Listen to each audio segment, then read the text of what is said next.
Hi, Sona. Good morning, everyone. As you've just heard, for the last 17 years, Equimetrics has been pioneering the use of AI and advanced data science in the luxury, retail, and many more industries, in fact.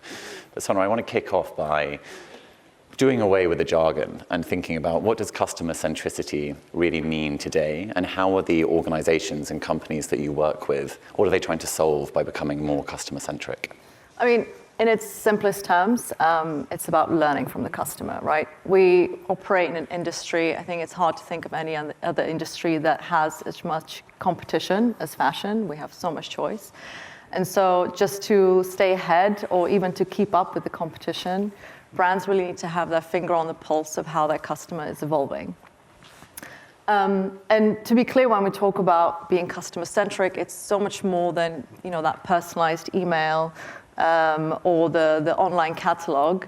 And in fact, this relentless SaaSification that we've seen over the past decade has created a disconnect between strategy and tactic. And with everyone using the same platforms, the same methods, you end up kind of evening out the impact and need to look elsewhere to drive a competitive edge. You mentioned everyone using the same platforms and that evening out of the impact, but I think CMOs, CBOs, entire executive teams today are overwhelmed with a barrage of data. How challenging do you believe it is today to use data effectively in decision-making processes? I think we see a lot of enthusiasm and ambition at the C-suite level to be data-driven, and obviously every company is quite different, but some of them don't know where to start, some of them don't know where the value is, or some of them think of a single use case rather than what it takes end-to-end to drive adoption and make an impact. Or they think that just making data and insight available doesn't actually make you data-driven. And so executives and companies need to think about how do they need to evolve their decision-making process, the incentives that they provide, the organizational structure to really make an impact and go from just using data to improve the status quo to being really, really transformative with it. And maybe to give you an example of, we work with L'Oreal on a product called Consumer Loop, where really it's about understanding how you can leverage, we leverage artificial intelligence to analyze ratings and reviews at scale after a product has launched, and make that information available for product teams to enrich their product improvement and research and development strategy. And what was previously a very time-consuming, expensive process is now accessible to thousands of their stakeholders globally and helping them make faster decisions about products. I want to talk now about LTV. It's obviously of high concern to everyone in the industry. And we are now living in a very different data environment to what we were previously. And primary data signals that the data that you can drive in your own ecosystems have become much more important. Can you tell me about how businesses can use, or the best practices businesses can adopt in nurturing LTV in their customer bases?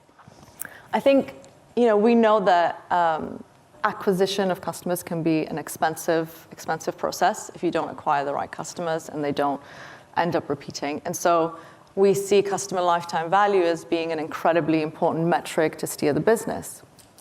And so to your point, the first question is how do you even maximize the first-party data signals that you have to be able to predict early on whether the customer is going to be high value or not. So how are you thinking about your data capture strategy?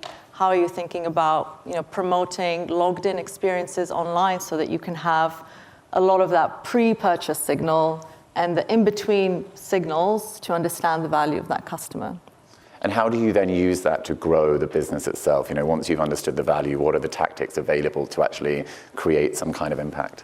In terms of retaining the customer early on, what this gives the CRM teams is the confidence to invest early on in a customer that they know has high potential. And so that means you can use some of your more expensive channels because the value is going to be realized. So whether it's sending them that lookbook or inviting them to the event and making sure that value is realized. When it comes to acquisition, from a tactical perspective, media platforms provide a lot of ways that you can look for lookalikes of your high-value customers. Or at a more aggregate level, you can look to things like marketing mix modeling to understand what are the marketing levers that really over-index in helping you acquire a high-value customer versus a low-value customer. We've spoken a lot about marketing, and obviously it's an incredibly important element of our industry, but there is opportunity to apply these insights across organizations. Perhaps you can highlight some of the use cases across different companies. I think there's probably a lot of functions I could talk about, but if I talk about maybe product strategy as one, I think historically the industry has seen a data-driven or customer-centric vision as being at odds with a really design and product-driven vision. But whether you are a trendsetter in terms of your brand, or whether you capitalize on trends, or you're some sort of mix of the two, really understanding how your customer evolves is critical for longevity. And if you do that well, maybe you don't need to have a brand comeback every decade or two. To give you an example, we worked with a fashion retailer who really wanted to understand style from a perspective of their customers and not something that's predetermined by their product team. And so we looked at what was the combination of materials, of colors, of fits and lengths that customers were buying.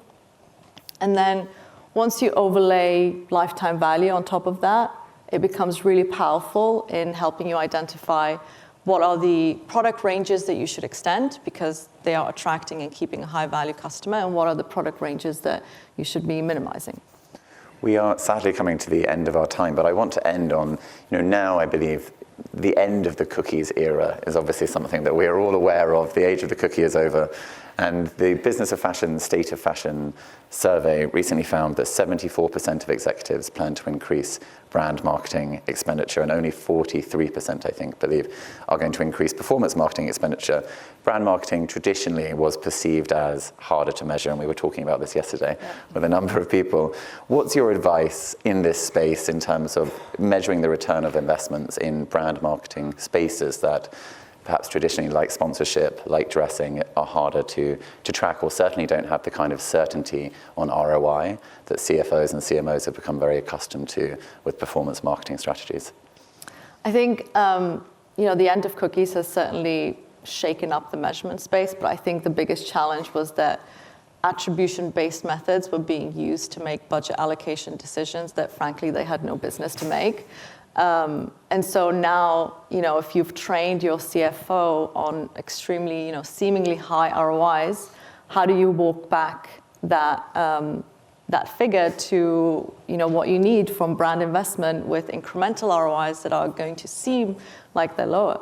And the challenge isn't just that for CMOs. I think they have a lot of silos in the business these days, and a lot of tools giving them conflicting recommendations. So you have, attribution saying pump all your money into performance media, and at the same time you have all these brand goals to achieve and customer goals to achieve, and no real measurement to do that. And sponsorship is a great example because I even read that in the BOF that the industry is really kind of aligning behind sports sponsorship. It feels hot, it feels right.